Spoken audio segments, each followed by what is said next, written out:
কাইলৈ ৰাজ্যৰ ৫টা সমষ্টিত উপনিৰ্বাচন শাসক বিৰোধীৰ শক্তি প্ৰদৰ্শনেৰে অন্ত পৰিল উপনিৰ্বাচনৰ প্ৰচাৰ আৰু ৫টা সমষ্টিত মুঠ ৩৫গৰাকী প্ৰাৰ্থীৰ ভাগ্য নিৰ্ণয় কৰিব ভোটাৰে। এই মুহূৰ্তত আমি পোনপটীয়াকৈ লৈ যাব বিচাৰিছোঁ চিডলি সমষ্টিৰ সামগ্ৰিক প্ৰস্তুতি সন্দৰ্ভত যিহেতু কাইলৈ নিৰ্বাচন হ'ব। আপুনি আমাৰ সৈতে লাইভত আছে এই মুহূৰ্তত।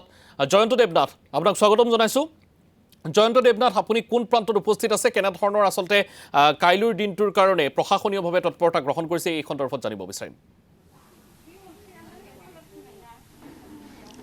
হয় সমীৰণ, এই মুহূৰ্তত মই উপস্থিত আছোঁ চিডলি বিধানসভা সমষ্টিৰ এটা বিশেষ ভোটকেন্দ্ৰত আৰু যিটো ভোটকেন্দ্ৰ যথেষ্ট চৰ্চা লাভ কৰিছে তাৰ সামগ্ৰিক পৰিৱেশ মই দেখুৱাই লৈছোঁ।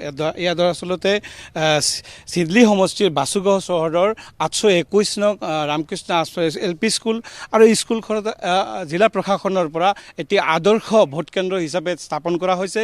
খুব সুন্দৰকৈ পৰিৱেশ দেখুওৱা হৈছে যে ইয়াতে যিসকল বয়োজ্যেষ্ঠ যিসকল ভোটাৰসকল আহিব তেওঁলোকৰ কাৰণে বহাৰ কাৰণে এটা সুন্দৰ ব্যৱস্থা কৰা হৈছে।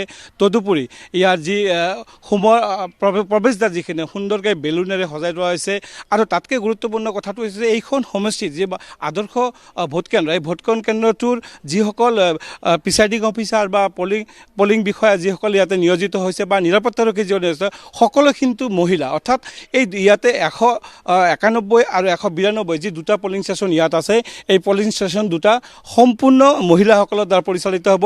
মই অতিথ্য মই ভিডিঅ' জাৰ্নেলিষ্ট সুবোধে দেখুৱাব যিসকল মহিলাসকল ইয়াতে থিয় হৈ আছে আৰু তেওঁলোকৰ এই যি গণতন্ত্ৰৰ যি উৎসৱ, অৰ্থাৎ এই নিৰ্বাচনত তেওঁলোকে মহিলা ভোটাৰ বিষয়া হিচাপে আহি কেনেধৰণে লাগিছে মই তেওঁলোক উপলব্ধি জানিছোঁ। বাইদেউ, কেনে অনুভৱ হৈছে এই ইয়াতে যি মডেল এখন ভোটকেন্দ্ৰ স্থাপন কৰা হৈছে, কেনে লাগিছে ইয়াৰ পৰিৱেশ? ভাল লাগিছে, বহুত ভাল লাগিছে আহি কিনি। যোৱাবাৰো আছিলোঁ যেনিবা প্ৰিচাইডিং অফিচাৰে আছিলে, কিন্তু যোৱাবাৰ এনেকুৱা নাছিলে আৰু এইবাৰ মানে অলপ এক্সট্ৰাকৈ অনুভৱ কৰিছোঁ। ভাল লাগিছে, স্পেচিয়েল ফিল কৰিছোঁ এইবাৰ। আপুনি ইয়াতে কি দায়িত্বত আছে? ময়ো প্ৰিচাইডিং অফিচাৰ 191 পলিং ষ্টেচন লাগিছে। আপুনি প্ৰথম ডিউটি নেকি? মোৰো প্ৰথম নহয়, ছেকেণ্ড টাইম। ভাল লাগিছে আৰু আপোনাৰ অভিজ্ঞতা ক'ব অলপ।